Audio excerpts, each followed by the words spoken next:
எதற்காக அழ வேண்டும்? யாருக்காக அழ வேண்டும்?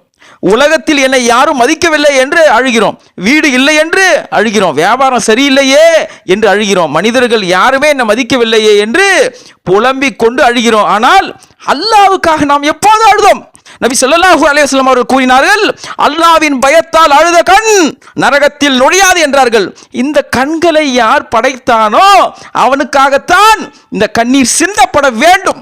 இந்த கண்களை படைத்த அல்லாஹ் தான் நரகத்தையும் படைத்திருக்கிறான், சொர்க்கத்தையும் படைத்திருக்கிறான்.